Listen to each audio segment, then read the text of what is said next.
Hello అండి. ఈ long hair అయితే నాకు వంశపారంపర్యంగా వచ్చిందేనండి. మా చిన్నప్పుడైతే మా అమ్మ వాళ్ళు గాను కొబ్బరి నూనెని మా అందరి జుట్లకి వాడేవారనమాట. అయితే నెమ్మదిగా ట్రెండ్ మారి మార్కెట్లో రకరకాల హెయిర్ ఆయిల్స్ వచ్చాయి. అయినా నాకు తెలిసి గానుగ నూనె తర్వాత ఆనాటి నుండి మేము వాడింది అలవాటు పడింది ఈ పారాచూట్ కోకోనట్ ఆయిల్కే. ఈ ఆయిల్కి అయితే నా జుట్టు అలాగే మెయింటైన్ అవుతోందండి. ఈ పారాచూట్ కొబ్బరి నూనెను నేను ఇంట్లో చాలా రకాలుగా వాడతాను. దీంతో చాలా ఉపయోగాలు ఉన్నాయండి. సో అందులో మొట్టమొదటిది ఏంటంటే, మా ఇంట్లో అందరం ఈ ఆయిల్నే జుట్టుకు రాసుకుంటాము. తలస్నానం చేసే ముందు రోజు రాసుకుని తలంటు పోసుకుంటే జుట్టు చాలా మెత్తగా సిల్కీగా అయిపోతుంది. తర్వాత హెయిర్ ఫాల్ కూడా ఎక్కువ ఉండదు. అందుకని రకరకాల హెర్బ్స్ ఈ ఆయిల్లోనే వేసి దాన్ని కాచి మా ఇంటిల్లిపాదం కూడా రాసుకోవడం అలవాటు చేశానండి.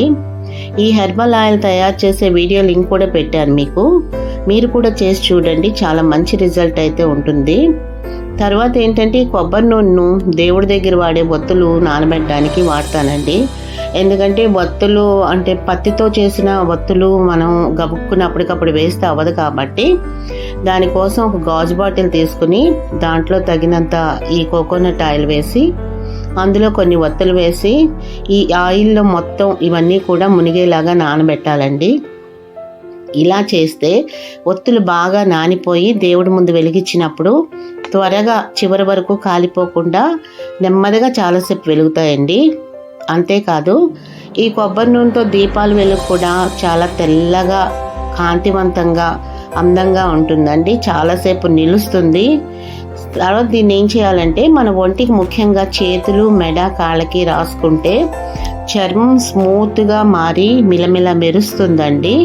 మంచి మెరుపు వస్తుంది.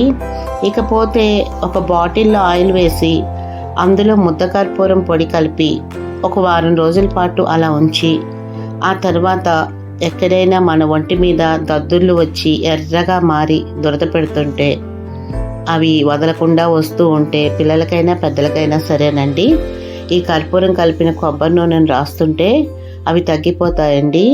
అలాగే కాళ్ళ నొప్పులకి వాపులకు కూడా రాస్తే తగ్గుతాయి. ఇంకా ఇదే కాదండి, అసలైంది ఏంటంటే, మన అరిపాదాలకు రాత్రిపూట ఈ నూనెని అప్లై చేసి బాగా మర్దన చేసి పడుకుంటే మొత్తం నర్వస్ సిస్టమ్ అంతా కూడా యాక్టివేట్ అయ్యి నొప్పులు అవి తెల్లారేసరికల్లా మాయమైపోతాయండి.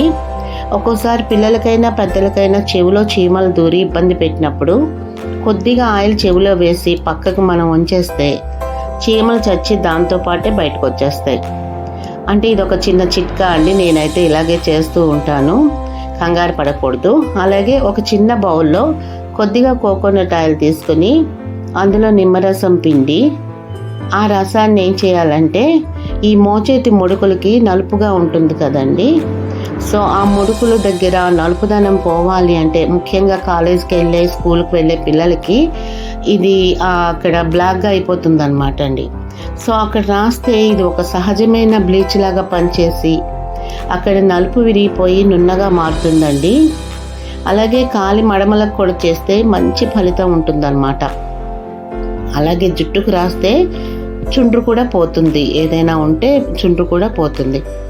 సో ఇంకా పగలంతా పనిచేసి చేతులైతే నైట్కెల్లా మనకి రకరకాలుగా గరుకుగా మారిపోతాయండి. అప్పుడు చేతిలో కొంచెం చిటికెడు ఉప్పు వేసుకొని ఆయిల్ వేసి బాగా రాసుకొని ఆ తర్వాత వాటర్లో నీళ్ళల్లో కడిగేసుకోవాలండి.